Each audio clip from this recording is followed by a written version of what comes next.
అందరికీ నా నమస్కారాలండి. Curriculum development unit 9 school assistant English new methodology ఏదైతే ఉందో టెట్‌కి యాస్ వెల్ యాస్ ఫర్దర్‌గా డీఎస్‌సికి ఉపయోగపడేటటువంటి దాంట్లో కరిక్యులమ్ డెవలప్‌మెంట్‌లో మనం చాలా విషయాలు తెలుసుకున్నాం. ఇప్పుడు సిలబస్ డిజైన్ గురించి తెలుసుకోబోతున్నాం. ఇంతకుముందు కరిక్యులమ్ డిజైన్ అనేది చూసాం. కరిక్యులమ్ డిజైన్‌లో ఏ విధంగా కరిక్యులమ్ ఉండాలి అనేది చూసాం. అయితే ఇప్పుడు సిలబస్‌కి కరిక్యులమ్‌కి ఏంటి తేడా అంటే కరిక్యులమ్ అనేది టోటల్. సిలబస్ అనేది ఏంది?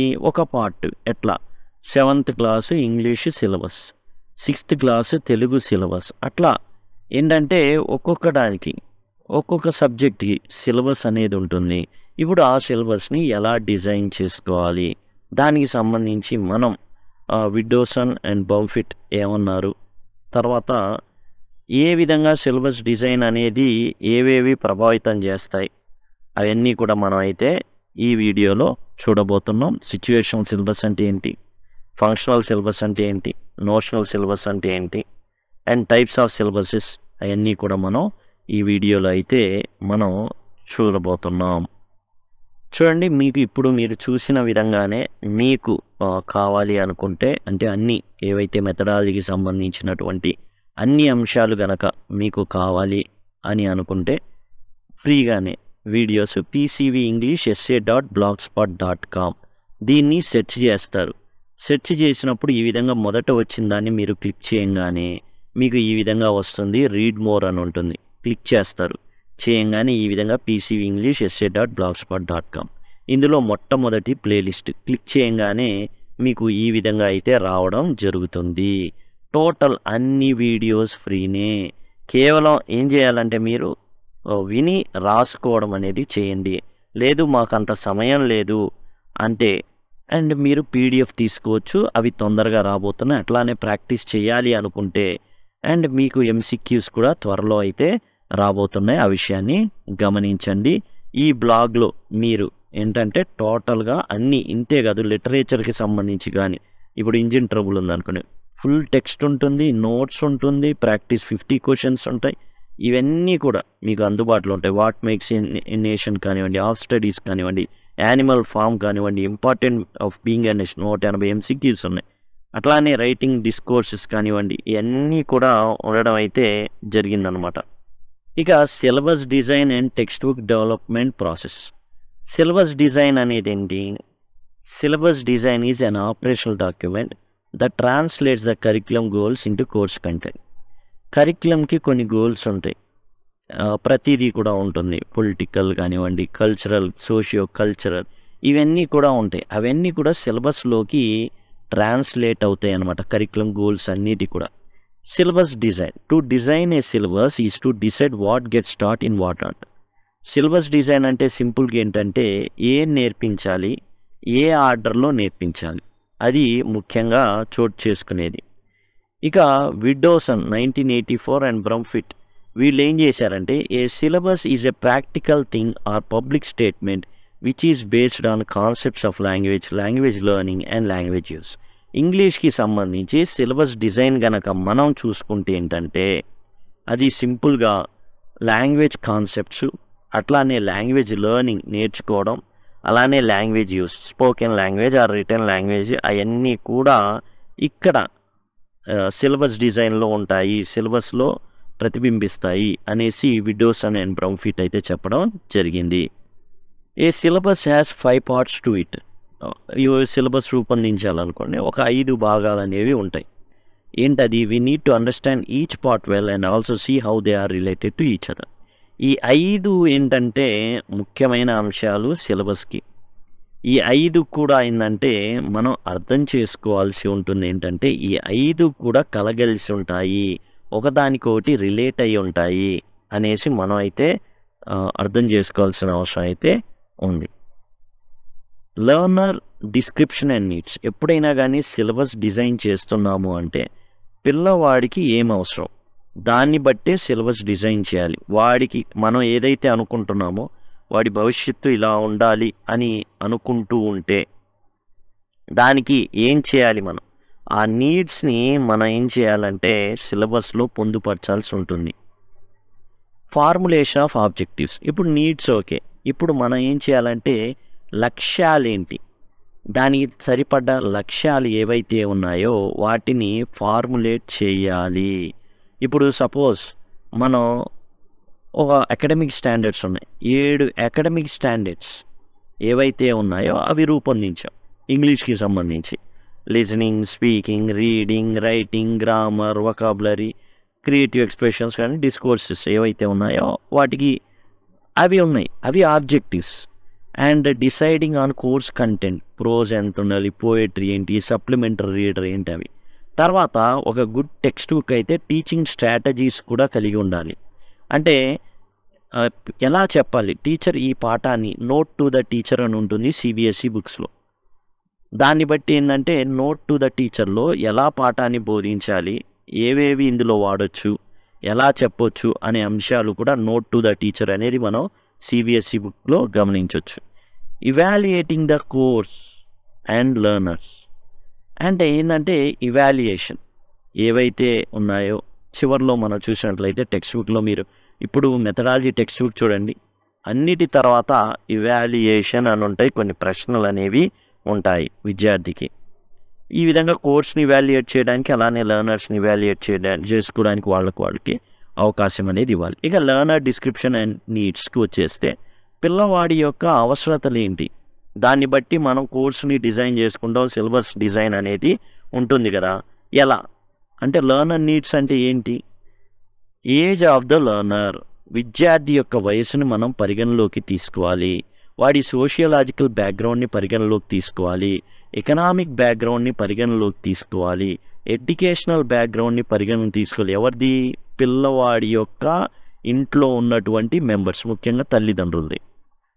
ఇంటెలిజెన్స్ కోషియన్ని కూడా మనం పరిగణలోకి తీసుకోవాలి. ఏజ్ ఆఫ్ ది లెర్నర్ ఎందుకు, ఇప్పుడు పిల్లవాడికి 5 ఏళ్ళు అనుకోండి, ఆ స్థాయికి తగ్గదే చెప్పాలి, అంతేగాని 10th స్థాయిది పెట్టకూడదు.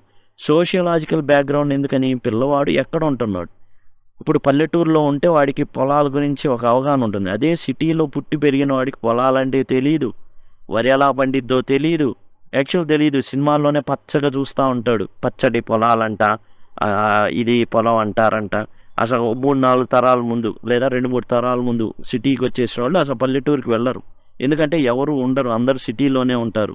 కాబట్టి వాళ్ళకి తెలియదు, ఎంత ఏపుగా పెరుగుతాయో తెలియదు, ఎంత పొడవుగా పెరుగుతాయో తెలియదు, వరిని ఎలా పండించాలో తెలియదు. అలాంటప్పుడు సిటీలో కనుక ఒక ఉపాధ్యాయుడు ఉండుంటే ఖచ్చితంగా అతనికి ఒక వీడియో చూపించాల్సి ఉంటుంది, ఇలా ఇలా పండిస్తారని. ఎకనామిక్ బ్యాక్గ్రౌండ్, బాగా సంపద ఉన్నటువంటి లేదా కొంచెం ఎఫోర్డ్ చేయగలిగేటటువంటి కుటుంబాలు ఏంటంటే అన్నీ కూడా వాళ్ళు ఇస్తూ ఉంటారు పిల్లలకి, రకరకాల మెటీరియల్స్ అందుబాటులో ఉంటాయి, వాటిని కూడా పరిగణలోకి తీసుకోవాలి.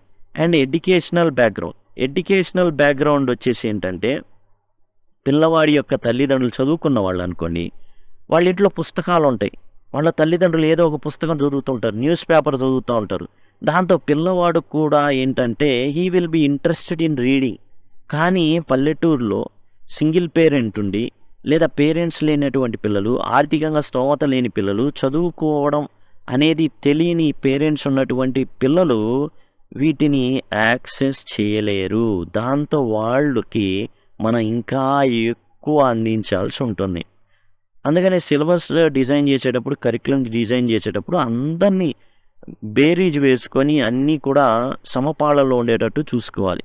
ఇంటెలిజెన్స్ కోషెంట్ ఇదేంటి అంటే పిల్లవాడి యొక్క వయసు, క్రానలాజికల్ ఏజ్కి సైకలాజికల్ ఏజ్కి మనం డివైడెడ్ బై ఇంటూ 100 వేస్తే ఐక్యూ అనేది రావడం జరుగుతుంది.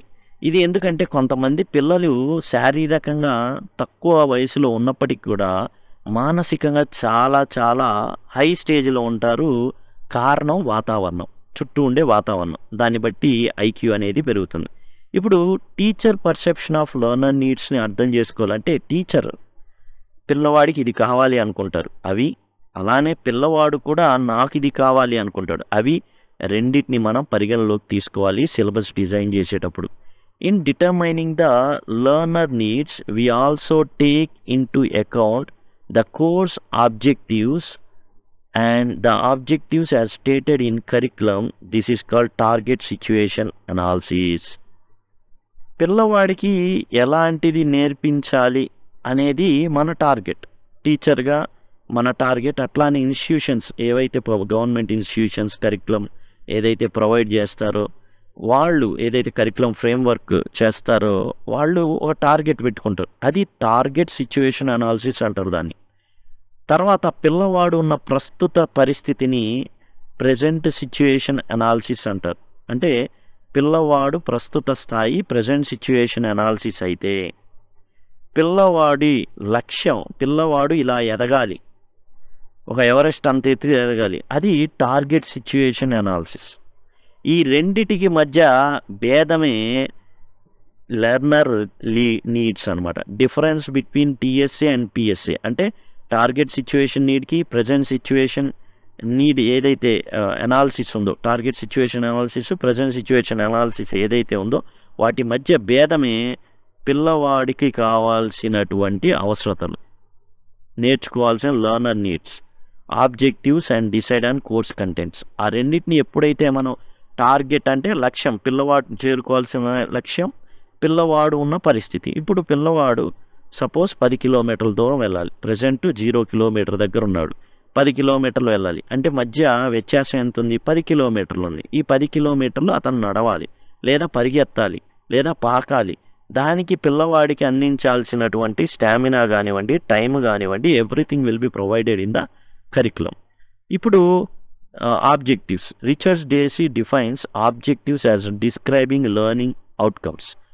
ఏంటిది ఆబ్జెక్టివ్స్ అంటే? లక్ష్యాలు. పిల్లవాడికి ఈ యొక్క విద్యా సంవత్సరం అయిపోగానే ఇలాంటి లక్ష్యాలు కనబడాలి, అవి టార్గెట్స్ అనమాట. Outcomes which are consistent with aims of curriculum. కరికులంలో రూపొందిస్తారు, పిల్లవాడికి ఇది ఉండాలని మనకి అకాడమిక్ స్టాండర్డ్స్ పెట్టారు ఒక 7, అవి నేర్చుకోవాలి, అవే అవుట్కమ్స్.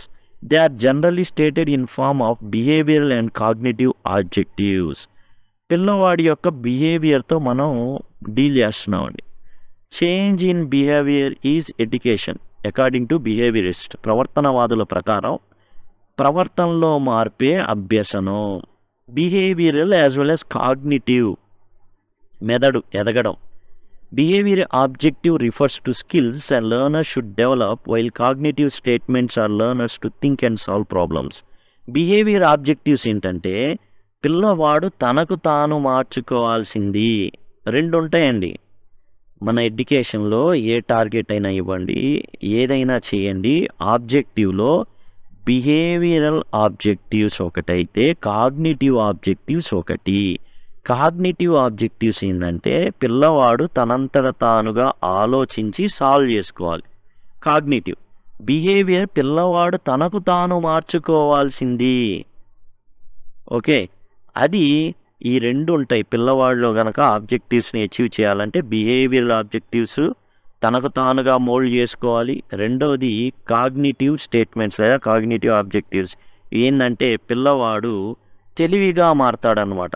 ఎట్లా అంటే ఆలోచిస్తాడు, ప్రాబ్లమ్స్ని సాల్వ్ చేసుకుంటాడు. Behavioural objective improving hand writing. దానికి మెయిన్ మనం చెప్పుకోదగ్గ విషయం ఏంటంటే బిహేవియరల్ ఆబ్జెక్టివ్ తనకు తాను మార్చుకోవాల్సింది హ్యాండ్ రైటింగ్ కాగా. కాగ్నిటివ్ ఆబ్జెక్టివ్ ఏదైతే ఉందో మనం సాయం చేస్తాం. పిల్లవాడు తనకు తాను సాయం చేసుకోవాలి, టీచర్ పిల్లవాడికి సాయం చేయాలి. ఈ 2 జరగాలి. పిల్లవాడు తనకు తాను సాయం చేసుకునే ఆబ్జెక్టివ్స్ని బిహేవియరల్ ఆబ్జెక్టివ్స్ అంటారు. ఉదాహరణ వచ్చేసి హ్యాండ్ రైటింగ్ని ఇంప్రూవ్ చేసుకోవడం. కాగ్నిటివ్ ఆబ్జెక్టివ్స్ పిల్లవాడిని ఆ స్థాయికి చేరుకోవడానికి టీచర్ సహాయపడాలి. అలాంటి వాటిని కాగ్నిటివ్ ఆబ్జెక్టివ్స్ అంటారు. థింక్ అండ్ సాల్వ్ అన్నమాట. అంటే ఆలోచించి ప్రాబ్లమ్ని సాల్వ్ చేసుకునేటటువంటి పద్ధతి. ఎట్లా అంటే రైట్ ఏ లెటర్. ఓ లెటర్ని మనం చెప్తాం, పిల్లవాడికి వేరే లెటర్ వస్తుంది, అయినా కానీ దాన్ని పిల్లవాడు మార్చుకొని దానికి అనుగుణంగా ఆ రూల్స్ని బట్టి రాసుకోవాల్సి ఉంటుంది. One large general objective can be divided into several specific objectives. జనరల్గా మనకి ఇప్పుడు అకాడమిక్ స్టాండర్డ్స్ అనేసి ఎల్ఎస్ఆర్డబ్ల్యూ, జీవీ, క్రియేటివ్ ఎక్స్ప్రెషన్స్ ఇవన్నీ ఇచ్చారు కదా, ఏవైతే ఉన్నాయో అవన్నీ చెప్పడం జరిగింది కదా. చెప్పడానికి సింపుల్గా 7 ఏంటవి? క్రియేటివ్ ఎక్స్ప్రెషన్స్, అందులో కూడా ఓరల్ అండ్ రిటన్ డిస్కోర్సెస్ ఉంటాయి. కానీ రైటింగ్ ఒక్కటే తీసుకుంటే అది జనరల్ అండి. జనరల్ కాకుండా మళ్ళీ స్పెసిఫిక్ ఆబ్జెక్టివ్స్ కూడా ఉంటాయి. ఆ స్పెసిఫిక్ ఆబ్జెక్టివ్స్ ఏంటంటే టు రైట్ అంటే to write a letter, write a diary, write a speech, ఇట్లా రైట్ ఏ కాన్వర్జేషన్. రైట్ అనేది సింపుల్గా మనకు ఒక అకాడమిక్ స్టాండర్డ్ లాగా ఒక ఆబ్జెక్టివ్ లాగా కనబడుతుంది, కానీ స్పెసిఫిక్ ఆబ్జెక్టివ్స్కి వెళ్తే ఎన్ని ఉంటాయి అనుకున్నారు. రైట్ ఏ లెటర్ కానివ్వండి, right a conversation, right a speech, ఇట్లా రైట్ ఏ డైరీ, ఇట్లా ఎన్ని ఉంటాయి, ఎన్ని డిస్కోర్సెస్ ఉన్నాయి. అవన్నీ కూడా స్పెసిఫిక్ ఆబ్జెక్టివ్స్ ఉంటాయి. ఒక్కొక్క దాన్ని ఒక్కో జనరల్ ఆబ్జెక్టివ్ని మనం ఏం చేయాలంటే ముక్కలుగా తీసుకొని long term objectives, immediate objectives కూడా ఉంటాయి. ఏదైతే వెంటనే ఫుల్ఫిల్ అవుతాయి, కొన్ని అవ్వవు. రైటింగ్ ఏ డైరీ వెంటనే ఫుల్ఫిల్ కాదు ఒక క్లాస్లో, అది లాంగ్ టర్మ్లో అవుతుంది. తర్వాత కంటెంట్స్ అండ్ దేర్ ఆర్గనైజేషన్స్. ఇప్పుడు మనం ఏదైతే కంటెంట్ ఇస్తామో, ఇప్పుడు ప్రోజ్ కానివ్వండి, పోయిటరీ కానివ్వండి, సప్లిమెంటరీ రీడర్ కానివ్వండి, అవన్నీ కూడా ఏంటంటే ఒక ఆర్డర్లో ఉండాలి, అన్నీ కలగలిసి ఉండాలి, లింక్డ్గా ఉండాలి. ఈ ఆర్గనైజేషన్ ఆఫ్ సిలబస్ ఎలా ఉండొచ్చు అంటే లీనియర్గా ఉండొచ్చు, లేదా జిగ్జాగ్గా స్పైరల్గా ఉండొచ్చు. లీనియర్ అంటే ఏంటంటే మనం జాగ్రత్తగా గమనించినట్లయితే ఒకదానికొకటి లింక్డ్గా ఉంటాయండి. అంటే ఫస్ట్ యూనిట్లో మనం చెప్పుకున్నది నేర్చుకుంటే సెకండ్ యూనిట్ ఈజీ అవుతుంది. సెకండ్ యూనిట్లో ఈ ఫస్ట్ సెకండ్ యూనిట్ రెండు గనక మనం నేర్చుకుంటే థర్డ్ యూనిట్ ఈజీ అవుతుంది. అట్లా లీనియర్ కనెక్షన్, లీనియర్ ఆర్గనైజేషన్. ఆ తర్వాత స్పైరల్ ఏంటంటే ఒక్కో చోట లింక్డే, కాకపోతే ఎట్లా ఉంటుంది అంటే అది ఒక ఇంపార్టెంట్ అంశం కనుకుంటే దాన్ని వేరు చోట్ల 6th చదివాం ఇంపార్టెంట్, అది మళ్ళీ 7th రిపీట్ అవుతుంది, తర్వాత 8th రిపీట్ అవుతుంది, తర్వాత 9th రిపీట్ అవుతుంది. అట్లా స్పైరల్ కంటెంట్ అనేది ఆ విధంగా ఇవ్వబడుతుంది. అంటే ఏంటంటే ఒక చోట మాత్రమే ఉండదు, అది రకరకాల ప్లేస్లో కావాలని ప్లేస్ చేస్తారు. ఉదాహరణకి టెన్సెస్ అనుకోండి, 6th ఉంటుంది. యాక్చువల్గా కరిక్యులం కదా, అదంతా కూడా మనం 6th చదువుతున్నాం, 7th విడివిడిగా చూస్తున్నాం. అలా చూడొద్దు. ఒక ఇల్లులాగా చూడండి, ఇంట్లో రకరకాల గదులు ఉంటాయి, కిచెన్ వేరే, బెడ్రూమ్ వేరే, కానీ టోటల్ చూస్తే బయట ఒకే ఇల్లు, ఒకే కరిక్యులం. అది ఏది ఇప్పుడు 6th to 10th okay curriculum, అంతా లింక్డే. దీంట్లో కూడా ఏం జరుగుతుంది, టెన్సెస్ అనేది ఒక చోట చూస్తాం, 6th చూస్తాం, మళ్ళీ 8th 9th చూస్తాం. అట్లా స్పైరల్ ఉంటుంది. మనం ఆల్రెడీ చెప్పుకున్నాం మ్యాట్రిసెస్ ఏంటంటే రూపాన్ని మార్చుకుంటుంది. అంటే టెన్సెస్ ఉంటుంది, కానీ ఎక్కడ ఇస్తాడు, వాయిస్లో టెన్స్ చెప్పాలి కాబట్టి అక్కడ ఇస్తాడు, అది మ్యాట్రిసెస్ విధానం. స్పైరల్ ఏంటంటే టెన్సెసే.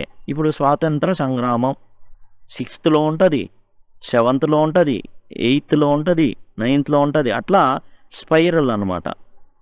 ఓకే, అలా కాకుండా కొంచెం రూపం మార్చి డిఫరెంట్ పర్పసెస్తో ఇస్తే అదేమో మ్యాట్రిసెస్, అసలు సంబంధం లేకుండా ఇస్తే మాడ్యులర్.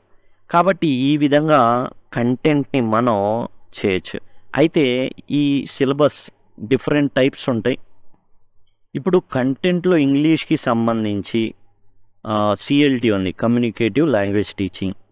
దీంట్లో ఎట్లాంటివి యాక్చువల్గా సిలబస్ ఎలా ఇస్తారో చూద్దాం. సిచ్యువేషనల్ సిలబస్ ఇదేంటంటే if you group some items of grammar together and use them as a cluster to convey meaning, it is situational syllabus.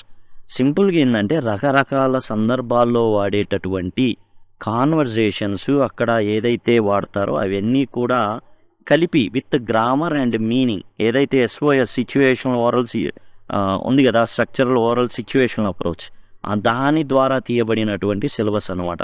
షాపింగ్కి వెళ్ళినప్పుడు ఎలా మాట్లాడతాం, ఎంటర్టైన్మెంట్, వెడ్డింగ్స్కి వెళ్ళినప్పుడు, బ్రేక్ఫాస్ట్కి వెళ్ళినప్పుడు ఏదైనా హోటల్కి, లేకపోతే బ్రేక్ఫాస్ట్ చేసే సందర్భంలో ఎలా మాట్లాడతాం, ఇదన్నీ ఉండేది సిచ్యువేషనల్ సిలబస్ అనమాట.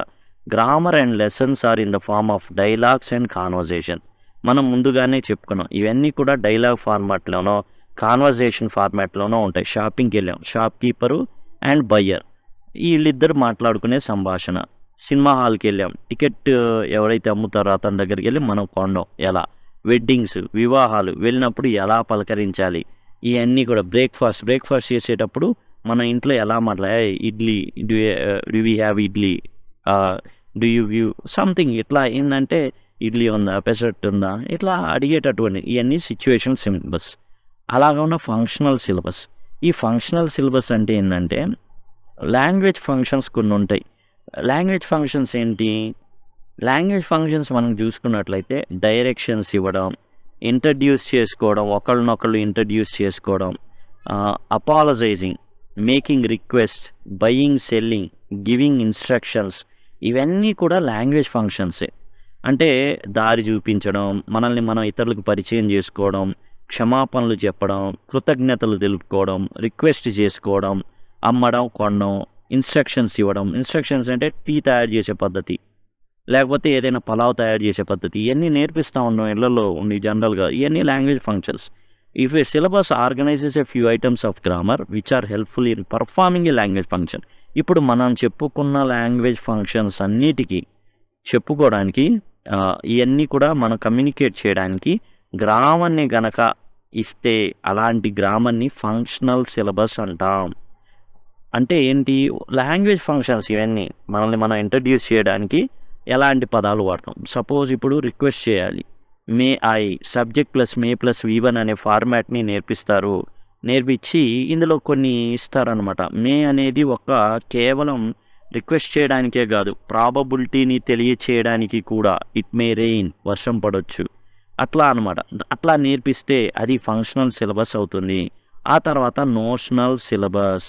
ఇదేంటంటే జనరల్గా బ్రిటన్లో ఎవరైతే అడల్ట్ మైగ్రెంట్స్ బ్రిటన్కి వచ్చి స్థిరపడ్డారో వాళ్ళకి మరి భాష రావాలి కదా, ఇంగ్లీషు. కమ్యూనికేషన్ చేత కాకపోతే అయిపోయినట్టే, వ్యవహారం మొత్తం కూడా బంద్. కనీసం తిండి కావాలి, అడుక్కోవాలన్నా కానీ భాష రావాలా, లేదా సైన్ లాంగ్వేజ్లో అయినా చెప్పుకోవాలి కదా, అది కూడా భాషే. This is based on the association of grammar and meaning.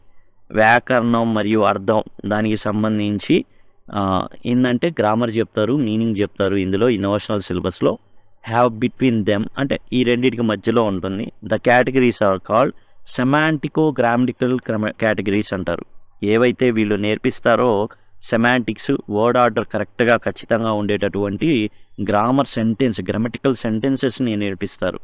తర్వాత మనం ఏదైతే సిలబస్ డిజైన్ గురించి చెప్పుకుంటున్నాం, కంటెంట్ ఏమిస్తాం, గ్రామర్ ఏమిస్తాం అని చెప్పుకుంటున్నాం.